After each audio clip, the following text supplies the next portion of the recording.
Starting things off, I cannot promise that this first one is an absolute fact, but many secrets of the Zelda universe exist in a book titled The Hyrule Historia. One interesting snippet of information is that the ever-so-familiar Ocarina of Time is made from the same material as the Time Shift Stones seen in Skyward Sword. Now, this again is not an absolute fact, but definitely interesting. This wouldn't be something that I would personally argue, but it definitely helps explain why Link is able to control time in Majora's Mask. This next one's a little bit more commonly known, but still nonetheless interesting for those that don't know. The original Legend of Zelda is a very unique game in the way that you can actually complete all the dungeons and reach Ganon without even acquiring a sword. Unfortunately, Ganon is invulnerable unless you actually have the sword in your hand when facing off against him. This is something that's interesting, but some people don't know, and also would come off to be a pretty insane challenge if you were to pursue something as crazy as that.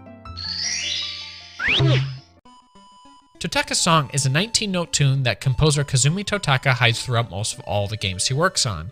Usually he puts the composition somewhere incredibly difficult to find, and in Link's Awakening, this is no exception. If you wait 2.5 minutes in Richard's Villa, you will start to hear the melody play. So if you're dying to hear it, just wait out the length of time needed for it to kick into gear.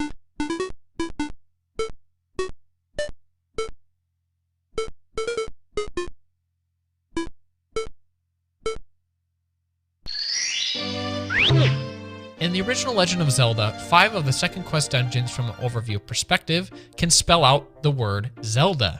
Granted, these dungeons are out of order, but nonetheless was probably done intentionally and is an interesting Easter egg. In The Legend of Zelda: The Ocarina of Time, a special interaction is able to take place between meeting Ganondorf and opening the Door of Time.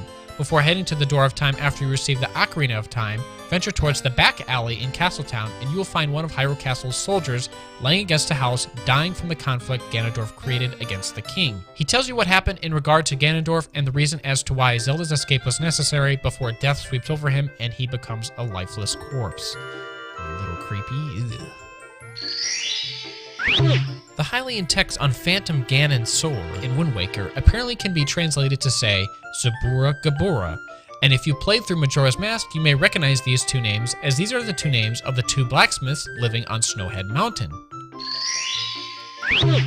The Indigogos are a Zora band in Majora's Mask, and if you visit each of them in their own rooms, you'll hear a piece of music played from past Zelda games. The game over music from the original Legend of Zelda is played by Evan, the underworld music also from the original Legend of Zelda is played by Japaz, and the amazing cave theme from A Link to the Past is played by Taijo. The band single is also referencing Link's Awakening, as the song is known as The Ballad of the Windfish. Using the Tingle Tuner in the GameCube version of the Wind Waker in the Tower of the Gods dungeon unravels a secret story referred to as the Legend of the Fairy. The story splits into 5 parts telling us of a fairy appearing before the hero of time, aiding him with maps to help him see through the darkness. This legend is, by chance, a story of Tingle's part in Majora's Mask. On a certain island in the Great Sea, it is said, they celebrate one's 35th birthday with a green coat and red pants. They do this in hope of becoming the legendary fairy Tingle.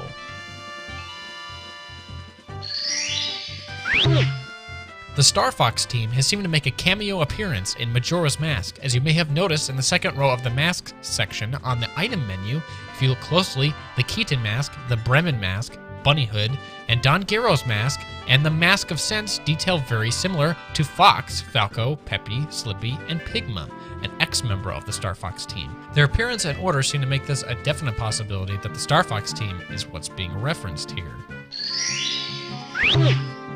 Speaking on the Hyrule Historia, it has revealed a very special secret in Twilight Princess, which has created much debate in the past. Have you ever wondered in the Zelda world who is the Hero Shade? Well, the Hyrule Historia has uncovered that the Hero Shade is in fact the Hero of Time himself from Ocarina of Time and Majora's Mask. This makes the Twilight Princess the very first Zelda game to have 2 links cross paths and interact together. Well, that's it for today, guys. If you enjoyed this video, like I said, make sure to leave a like, favorite it, share it with your friends, and as always, subscribe to my channel. It really helps me out and helps me expand and help me more able to make some more of these videos. So hopefully you learned something in that top 10. If you learned at least one thing, that's good enough for me. And so I just want to thank you for watching, and I'll see you guys in the next video. Peace out.